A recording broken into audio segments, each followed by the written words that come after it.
la résurrection du Seigneur.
Je crois. Je veux proclamer, oh, Jésus a vaincu la mort, mon rédempteur vit, mon rédempteur vit, mon rédempteur vit, mon rédempteur vit. Je sais qu'il m'a secouru, son sang a couvert mes fautes, je le crois. Oui, je crois. Il a enlevé ma honte, je suis guéri en son nom, je le crois. Oui, je crois. Je veux proclamer, oh, Jésus a vaincu la mort, mon rédempteur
retrouvons la force de vie. Quand nous sommes en ta présence, nos craintes fuient et s'enfuient. Hosanna, Hosanna, tu es le roi, le sauveur, à toi la gloire et l'honneur. Hosanna, Hosanna, nous t'accueillons parmi nous, sois le bienvenu, ô Jésus. Entends le son des cœurs qui reviennent à toi, reviennent à toi.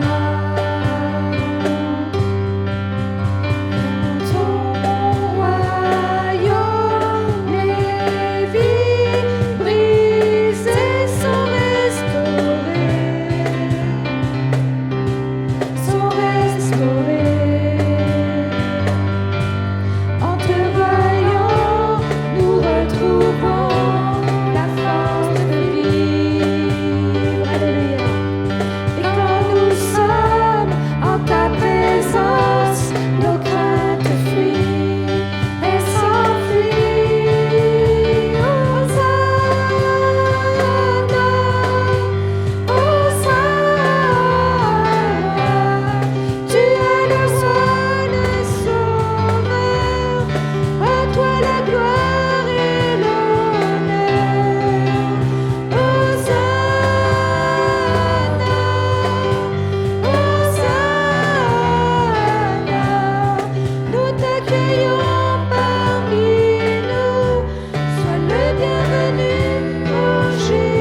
avant le chant qui créa l'univers, bien avant l'esprit qui plane sur la terre, bien avant que tu me formes de la poussière, tu rêvais du jour où tu pourrais m'aimer. Bien avant les premiers battements de mon cœur, bien avant que je m'éveille à ta douceur, bien avant mes doutes, mes joies et mes douleurs, tu rêvais du jour où je pourrais t'aimer. Tu rêvais du jour où je pourrais t'aimer. Abba, Père, je suis à toi. Abba, Père, je suis à toi. Abba, Père, je suis à toi. Abba, Père, je suis à toi.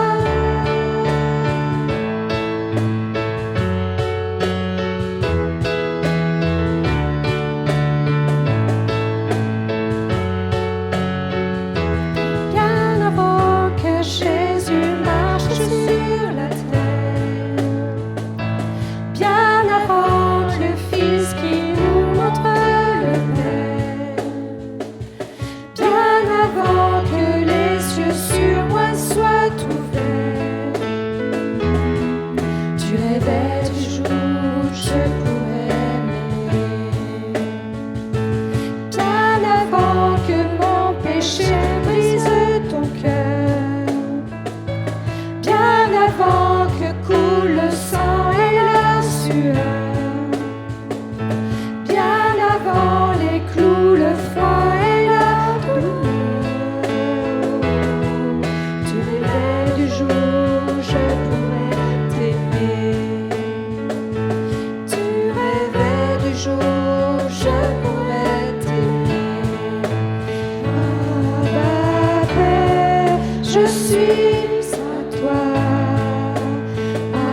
Abba, Père, je suis à toi. Abba, Père, je suis à toi. Abba, Père, je suis à toi. Abba, Père, je suis à toi.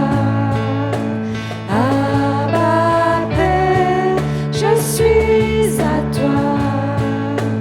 Abba, Père, je suis à toi. Abba, Père, je suis à toi. Abba, Père, je suis émerveillée, saisie par l'immensité de ton amour pour moi. Abba, Père, si grande est ta tendresse, ton cœur est grand ouvert et je viens plonger dans tes bras.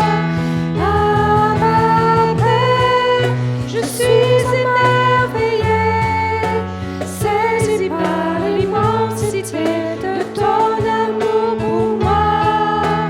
Abba, Père, si grande est ta tendresse, ton cœur est grand ouvert et je viens plonger dans tes bras. Abba, Père, je suis à toi. Dieu, quel amour pour moi, quelle patience, tu as conduit vers toi mon ignorance.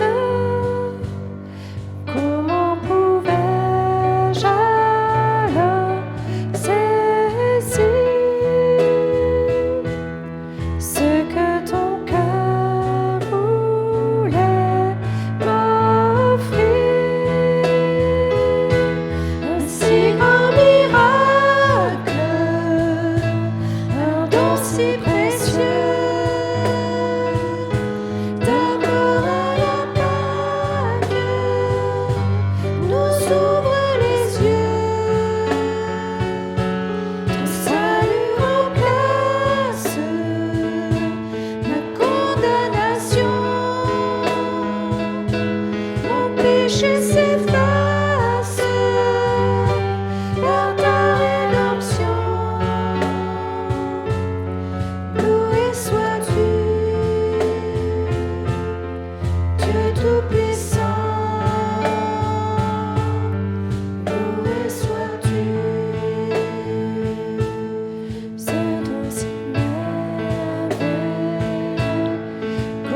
livre des psaumes, le psaume 81 que nous allons voir ce matin.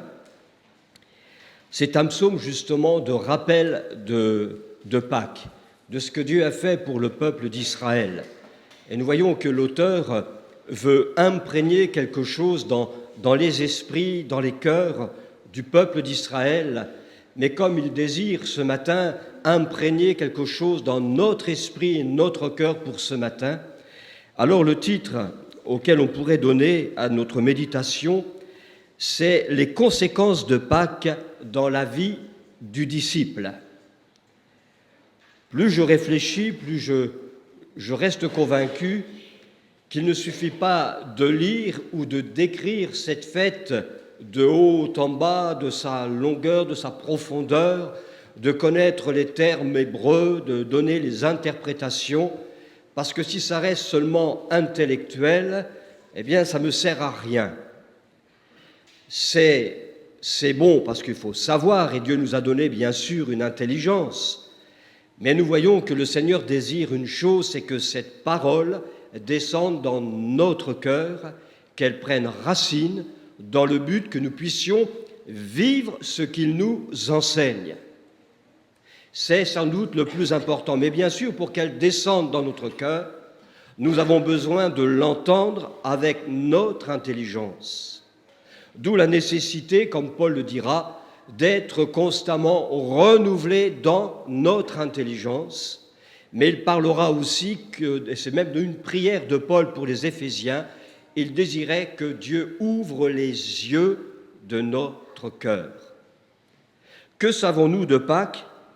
Eh bien, en réfléchissant, j'aimerais donc vous partager cette réflexion. Donc le psaume 81, et nous lirons jusqu'au verset 8. C'est un psaume qu'on peut diviser en deux, mais nous ferons la première partie tout d'abord. Au chef des chantres sur la guitite d'Asaph. Chantez avec allégresse à Dieu notre force. Poussez des cris de joie vers le Dieu de Jacob. Entonnez des cantiques, faites résonner le tambourin, la harpe mélodieuse et le luth. Sonnez de la trompette à la nouvelle lune, à la pleine lune au jour de notre fête.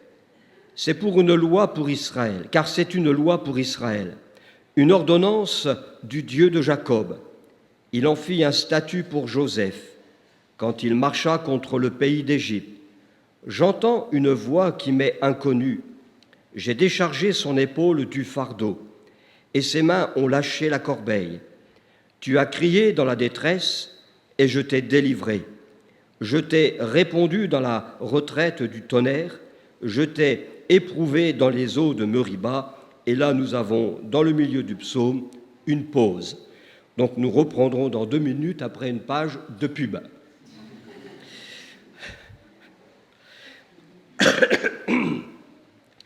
Donc ce psaume, il fait référence à la fête de Pâques. Je ne dis pas qu'il est en train d'aborder le sujet de Pâques au jour de Pâques, mais il veut rappeler quelque chose au peuple d'Israël. Et en tant que disciple de Jésus, comme Paul le dira, Jésus est notre Pâques. Ce qui est vrai pour le peuple d'Israël doit être vrai pour l'Église.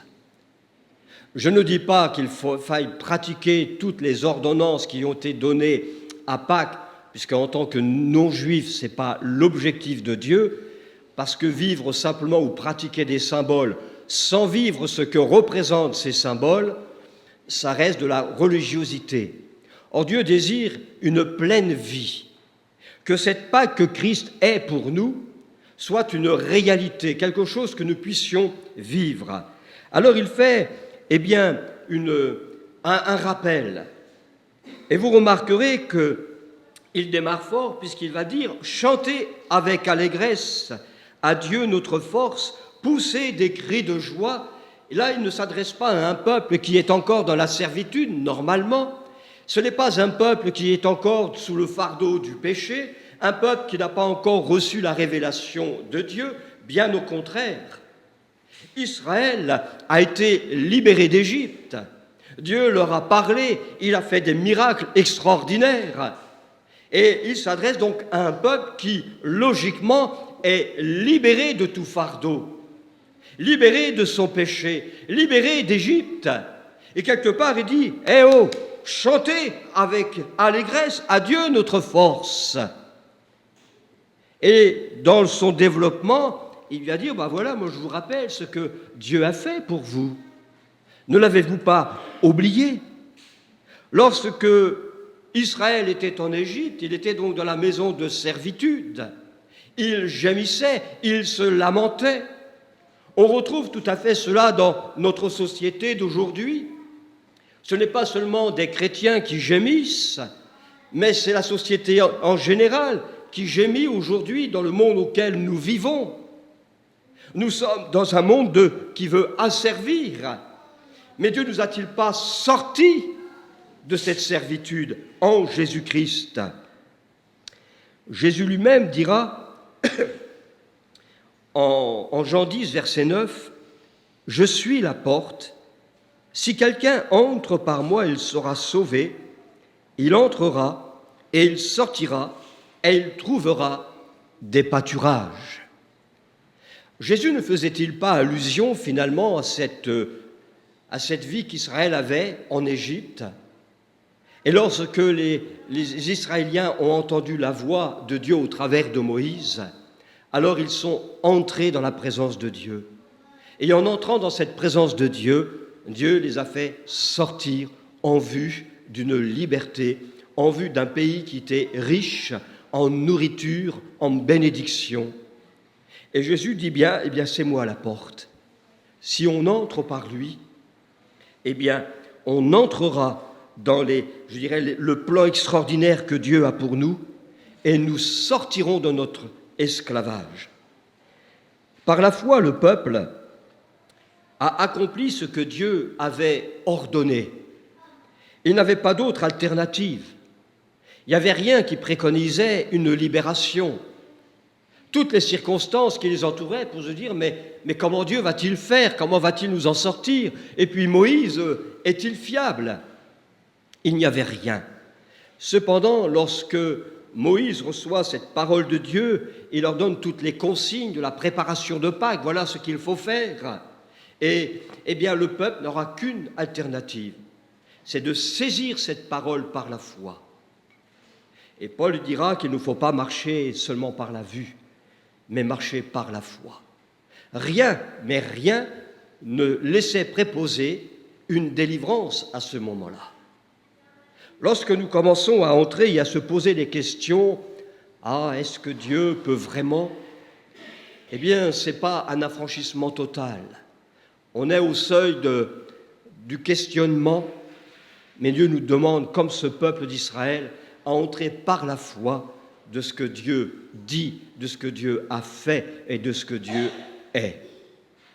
Si Israël avait douté, était resté dans son état d'incrédulité, il serait certainement resté en Israël, mais il n'avait aucune alternative. Et aujourd'hui, quelle alternative l'Église a? Si elle désire sortir peut-être de son état d'esclavage, ou qu'elle ne se laisse pas entraîner par l'esprit de cette société qui est antichristique, eh bien nous avons besoin de revenir à sa parole, parce que Dieu nous parle. Il ne nous a pas parlé, il nous parle. À nous de saisir sa parole par la foi, afin aussi d'éprouver, de connaître cette libération. La Pâque était d'amener le peuple aussi dans une vie entièrement nouvelle. Il sort d'Égypte pour une direction nouvelle, une terre nouvelle, là où Dieu veut se révéler. Vous remarquez dans la chronologie, lorsque Dieu se révèle à Abraham, tout d'abord, Dieu lui parle au pays de Charan, en Mésopotamie. Il lui parle. Mais lorsque Abraham est en Canaan, lui, Dieu se montre. Il y a des étapes. D'abord, Dieu parle, et dans le temps, il désire se montrer, se révéler davantage. Beaucoup reçoivent des paroles, mais ont-ils véritablement la révélation de Christ dans leur cœur? Je crois que l'apôtre Paul aux Corinthiens, au chapitre 5 et verset 17, 2 Corinthiens 5, 17, un verset que nous connaissons bien, va dire « Si quelqu'un est en Christ, il est une nouvelle créature, les choses anciennes sont passées, voici toutes choses sont devenues nouvelles. » En un mot, il exprime en un verset ce qu'est la Pâque. Nous étions avant sans Christ, perdus, sans espérance, mais le fait de l'avoir reçu, nous entrons dans une vie nouvelle. Une vie nouvelle qui nous change entièrement dans tous les domaines. Alors, Paul dit bien, maintenant que nous sommes entrés en lui, ce qui était ancien, comme ça a été ancien pour le peuple d'Israël, l'Égypte doit être derrière, mais maintenant regardez aux choses nouvelles qui sont devant. Jamais le Seigneur n'accordera des grâces et des bénédictions pour nous ramener en Égypte. Quand Dieu se révèle, quand Dieu nous parle, c'est toujours pour que nous puissions faire un pas supplémentaire pour aller encore plus loin dans la révélation de sa personne, dans la connaissance de sa personne, et nous préparer à la chose peut-être la plus glorieuse que le monde ne connaîtra, même l'Église connaîtra, c'est que Jésus vient bientôt. Son objectif, c'est cela. On est sorti de ce monde et nous attendons ce pays merveilleux, c'est le ciel. C'est le ciel. Et ce que présente le Seigneur au peuple, c'est donc bien une vie nouvelle.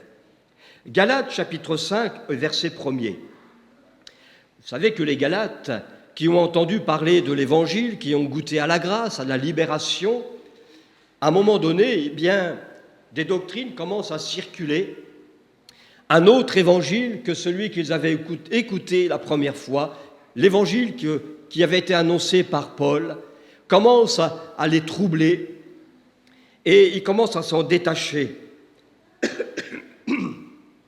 Cet évangile nous a été donné eh bien, pour que nous puissions connaître justement cette liberté. Et Paul dira aux Galates, chapitre 5, verset 1er, « C'est pour la liberté que Christ nous a affranchis. » C'est déjà un objectif qu'il est venu. C'est pour que nous soyons affranchis. Puis il poursuit, « Demeurez donc fermes. » Et oui, il y a un combat. Ce n'est pas pour rien que l'apôtre Paul dit « J'ai combattu le bon combat » ou « Travaillez à votre salut ». Certes, nous avons eu cette conviction de péché, nous sommes sortis de cette vie ancienne, mais nous avons besoin de persévérer, d'être fermes dans la foi à cet évangile glorieux. Puis il dira « Et ne vous laissez pas mettre de nouveau sous un joug de la servitude ». Le joug de la servitude n'est pas forcément de retomber dans les péchés, mais parfois on peut retomber dans certains enseignements qui est, plutôt que de nous libérer, mettre un joug sur nos épaules.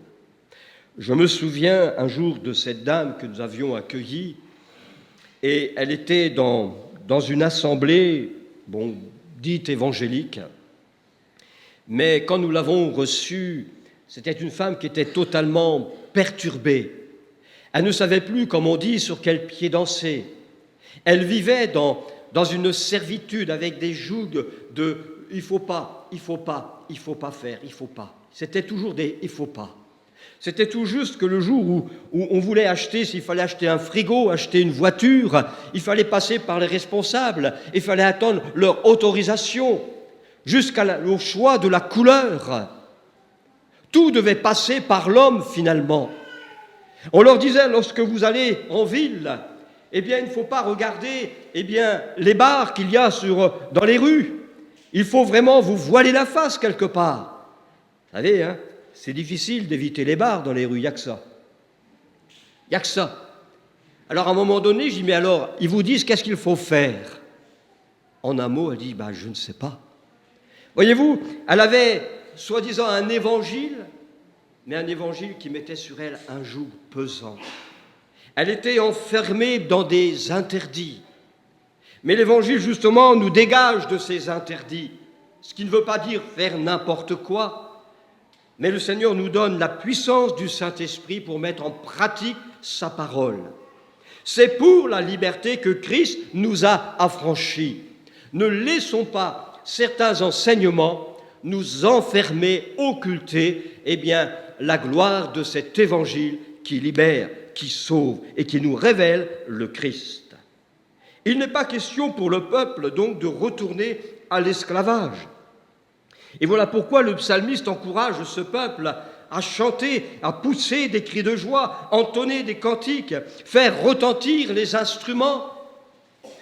Parce que lorsque nous oublions justement les conséquences de Pâques dans notre vie, est-ce que nous n'oublions pas, de glorifier le Seigneur? Mais souvent, au lieu de l'allégresse, de glorifier le Seigneur, souvent ce sont des plaintes. On se plaint, je peux le comprendre. C'est beaucoup de pourquoi, je ne comprends pas. On est tous dans cette condition.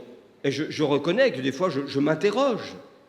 Mais la question, c'est, avons-nous bien compris que notre Pâques nous a libérés, nous a affranchis?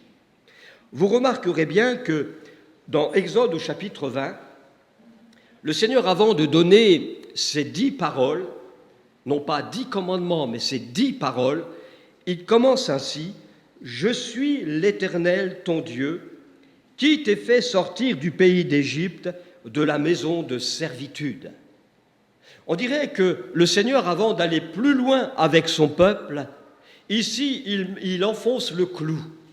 J'ai des choses à te dire, mais je vais te rappeler, car là, il est déjà affranchi, il est sorti d'Égypte. Et Dieu dit, voilà, avant d'aller plus loin, je veux te rappeler, je suis l'Éternel, ton Dieu. Aujourd'hui, l'Éternel est notre Dieu. Grave-le dans ta mémoire, grave-le sur ton cœur. Et il nous dit ce matin, il nous a fait sortir du pays d'Égypte, ce pays où nous vivions dans le péché, loin de Dieu. Il nous a sortis.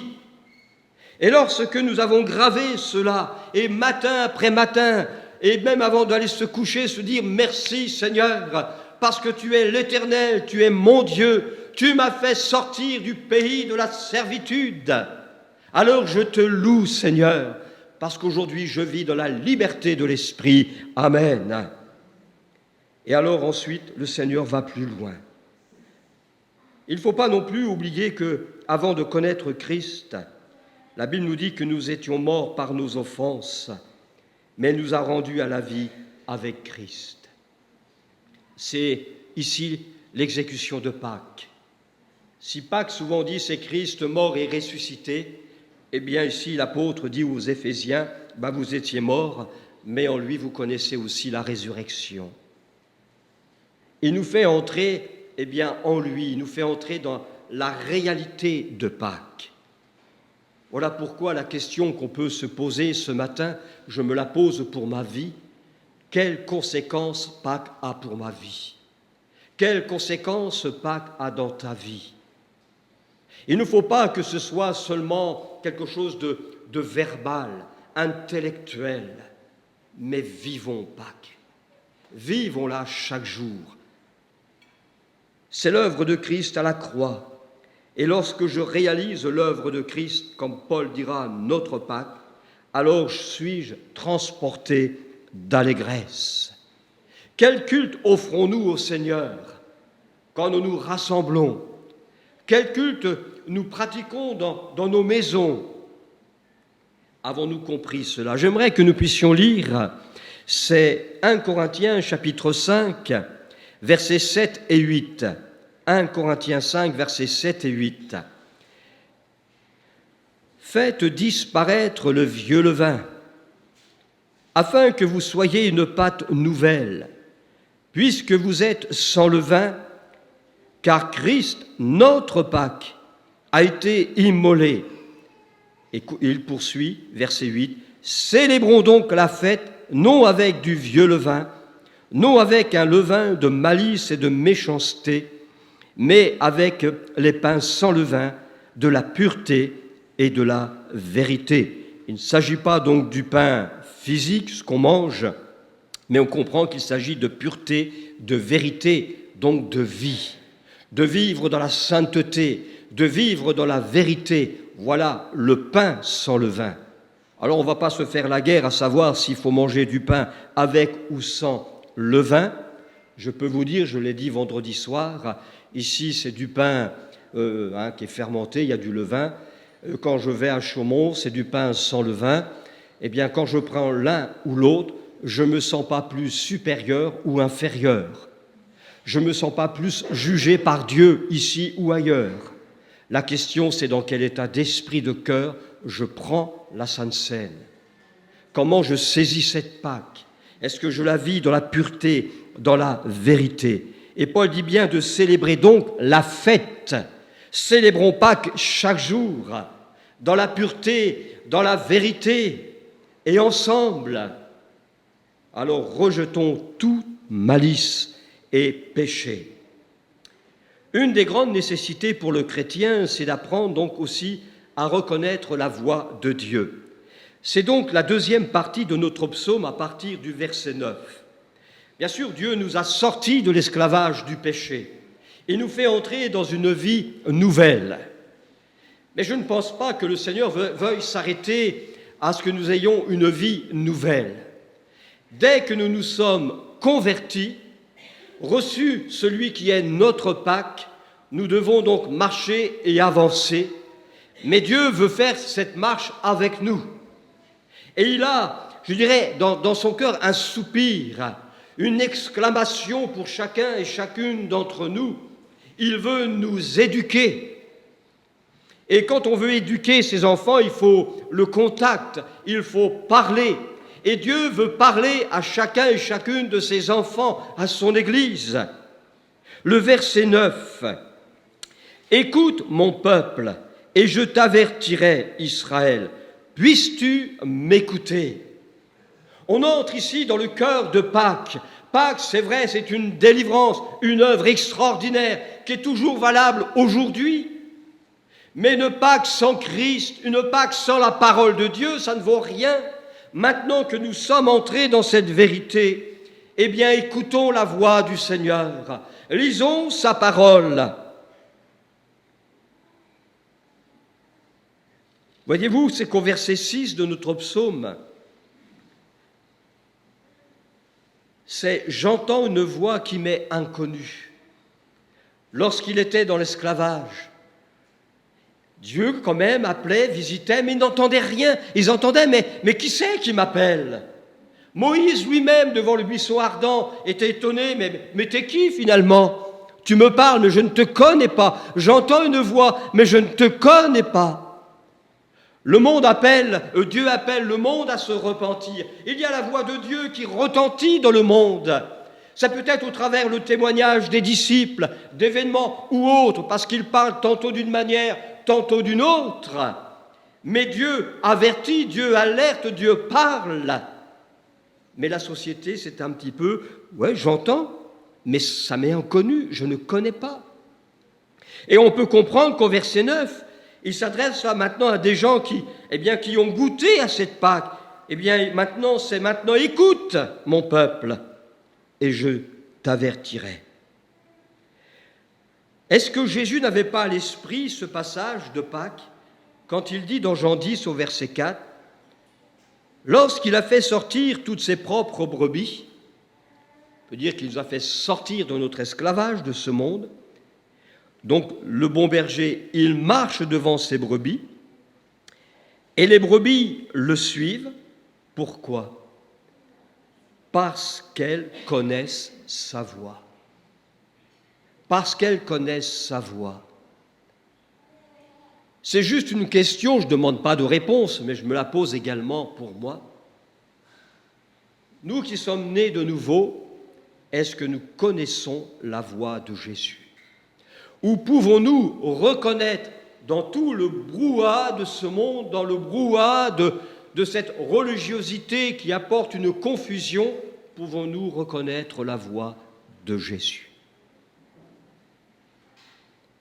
Ça, c'est une question qui nous concerne personnellement, mais je pense que nous avons besoin de réhabituer notre oreille à sa parole. Au verset 5, toujours de Jean 10, Jésus dira Elles ne suivront pas un étranger, mais elles fuiront loin de lui, parce qu'elles ne connaissent pas la voie des étrangers. Je me posais la question, souvent des foules, et des foules suivent des hommes, et qui est clair qu'ils sont des faux prophètes, des faux pasteurs, qui annoncent des fois des enseignements, mais aberrants, et pourtant ils brassent des foules. Nous avons l'exemple ici de brebis qui ne connaissent pas la voix de Jésus. Elles écoutent la voix d'un étranger, parce que si elles reconnaissaient la voix de Jésus, elles fuiraient l'étranger. Elles fuiraient. Si nous connaissons donc la voix de Jésus, nous serons gardés de toute fausse doctrine, de tout faux prédicateur. Dieu nous donnera ce discernement des esprits pour savoir si un tel ou un tel est de Dieu. Donc le verset 8, nous avons vu qu'il y a une pause. Et c'est très important parce que le mot hébreu pour pause ici, ça vient du mot shala, qui veut dire faire la lumière sur. C'est peser, mettre en balance, être pesé. Il est bon de s'arrêter à un moment donné et de nous laisser visiter par la lumière de Dieu sur notre vie. Même de nous mettre sur la balance de Dieu pour voir si, comment je pourrais dire, si j'ai pris du poids spirituellement. Vous savez, il y a un homme dans le livre de Daniel, Belchazzar, où tout d'un coup il voit une écriture sur le mur, en grande panique, personne ne peut traduire, alors on appelle Daniel. Daniel, j'ai appris que tu peux traduire cette écriture. Qu'est-ce qui est écrit? Alors Daniel va dire, écoute, au roi, c'est écrit que tu as été pesé, mais tu as été trouvé léger. Dieu t'a pris, il t'a mis sur sa balance, mais la balance, elle n'a pas bougé, était trop léger. Et pourtant, cet homme, c'était un monarque, un homme plein d'autorité, un homme qui avait droit de vie et de mort. Alors aux yeux des hommes, oui, il avait du poids. Mais quand on est mis sur la balance de Dieu, le poids est zéro. Devant l'autorité du Seigneur, devant sa sainteté, devant sa puissance, vous pouvez prendre même tous les hommes qui ont une autorité dans ce monde, les mettre dans la même balance, ils seront tous trouvés légers. Pourquoi la gloire de Dieu ne peut-elle venir comme ça? Parce que la gloire de Dieu, ça veut dire quoi? Ça veut dire que la gloire, c'est quelque chose qui est pesant, écrasant. Notre nature ne peut supporter la gloire de Dieu. Voilà pourquoi que quand Jésus reviendra, il sera obligé de nous changer, de nous transformer dans un corps semblable à lui. Et ce corps que nous aurons, ce corps nouveau, pourra supporter la gloire de Dieu. Mais tant que nous ne passerons pas par la nouvelle naissance, tous les hommes peuvent faire ce qu'ils veulent. À la balance de Dieu, ils seront trouvés légers. C'est le temps, je crois, pour l'Église, pour le disciple, de s'examiner pour savoir où il en est avec la personne de Jésus. Dans sa communion, où en es-tu depuis le jour de ta conversion?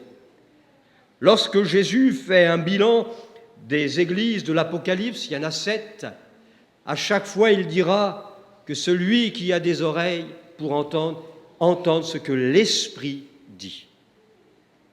Il désire que son Église entende ce que l'Esprit a à nous dire aujourd'hui. Jésus vient bientôt. Il veut passer son Église aujourd'hui en revue. Je pense qu'il y a une urgence. Alors pourquoi examiner notre vie? Au verset 9, on l'a lu. « Écoute mon peuple, et je t'avertirai. Israël, puisses-tu m'écouter ?» Voyez-vous, il y a le soupir de Dieu. Son désir, c'est qu'il y a vraiment une relation, une communication. Il veut nous parler, mais il veut que nous écoutions. Comme on est capable de dire qu'il n'y a pas plus sourd que celui qui ne veut pas entendre. Mais soyons de ceux et de celles qui veulent entendre.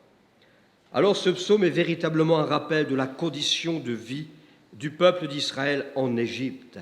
Ils vivaient dans la servitude, dans le dénuement total, et ils étaient conduits par un despote. Versets 14 et 15 de notre psaume. « Oh, si mon peuple m'écoutait, si Israël marchait dans mes voies, en un instant je confondrais leurs ennemis, je tournerais ma main contre leur adversaire. » Verset 16. « Ceux qui haïssent l'Éternel le flatteraient, et le bonheur d'Israël durerait toujours.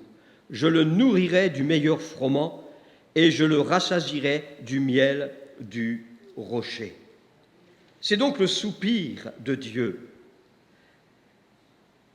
Nous avons entendu il y a quelque temps de cela, je ne donnerai pas le nom, vous allez certainement reconnaître, c'est aujourd'hui la fin de l'abondance. Alors certains le disent en souriant, ils n'ont pas l'air trop d'y croire, mais bon, chacun fera comme il voudra. Mais devons-nous nous inquiéter en tant qu'enfants de Dieu ? Nous voyons que si le Seigneur invite son peuple à l'écouter, à revenir pleinement à lui,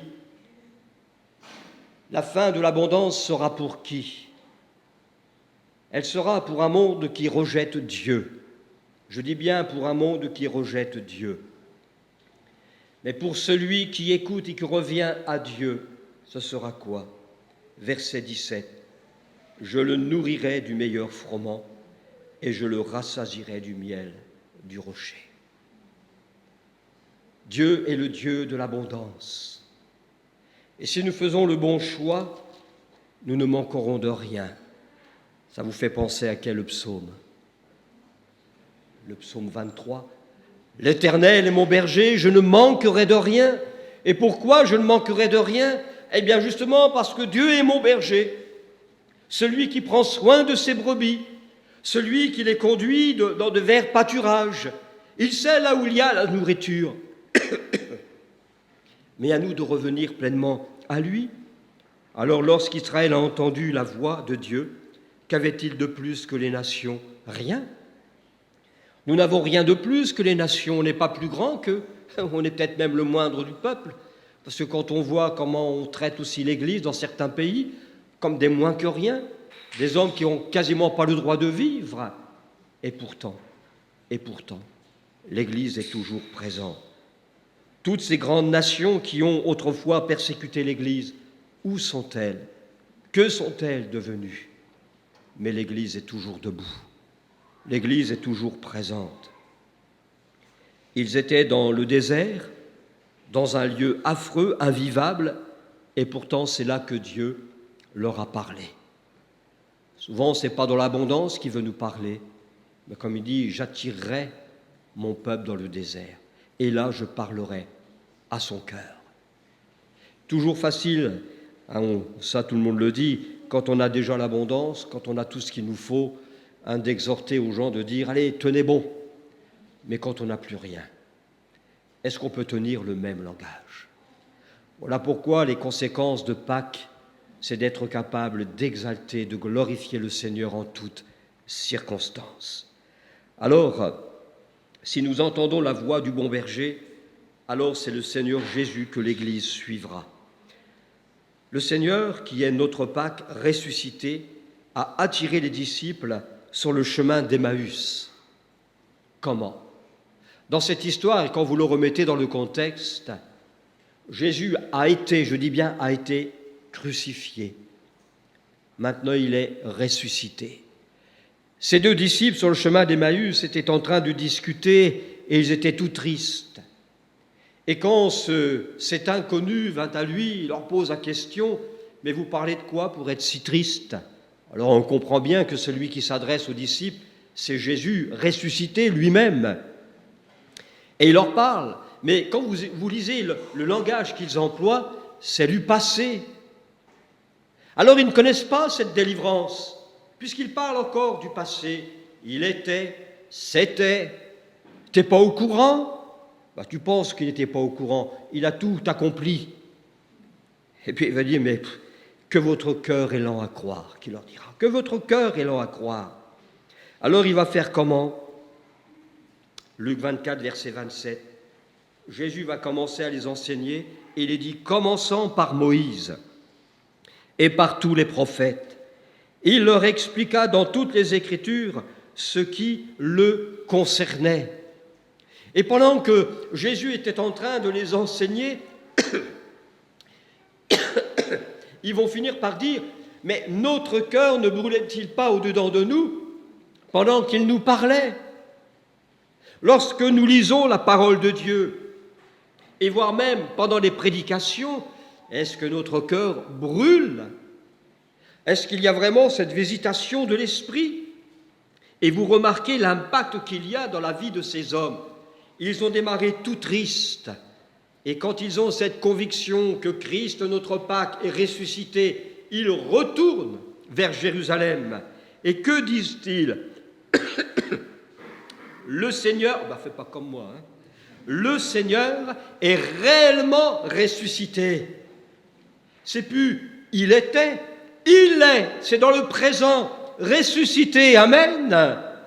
Est-ce que maintenant Christ qui est notre Pâque, aujourd'hui, je peux dire Jésus est dans mon présent ressuscité?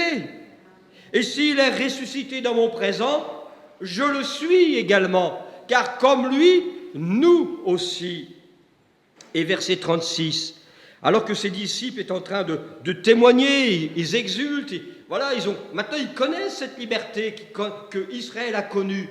Ils proclament, et au verset 36 de Luc 24, tandis qu'il parlait les disciples de la sorte, lui-même, Jésus, se présenta au milieu d'eux et leur dit, la paix soit avec vous. Amen. Lorsqu'on commence à ramener Jésus dans notre présent, qu'on exulte avec conviction, pas seulement dans une connaissance intellectuelle, mais avec une pleine conviction, alors laissons le Saint-Esprit nous convaincre que Jésus est réellement ressuscité. Et alors le Seigneur viendra au milieu de nous, dans nos réunions, dans nos vies personnelles, dans nos foyers, dans nos familles, et nous pourrons l'entendre dire « La paix soit avec vous ». Amen. Prions quelques instants. Alléluia. Seigneur, nous voulons te bénir pour ta parole qui est éternelle. Nous te bénissons parce que, non pas a été accomplie, mais elle est toujours d'actualité, parce que Christ a tout accompli pour que nous soyons affranchis, libérés. Seigneur, merci pour ces temps, merci pour ta présence. Seigneur, tu as fait cette promesse. Voici, je suis avec vous tous les jours jusqu'à la fin du monde. Seigneur, et tu es ce Dieu de vérité. Tu es celui qui tient parole. Maintenant, Seigneur, veuille par ton Saint-Esprit, mettre dans nos cœurs cette conviction que tu es ressuscité, que tu es notre Pâque. Seigneur, tu nous as affranchis de la puissance du péché. Seigneur, tu nous as amenés dans une vie meilleure, une vie en Christ. Seigneur, notre nom est inscrit dans le livre de vie. Alléluia.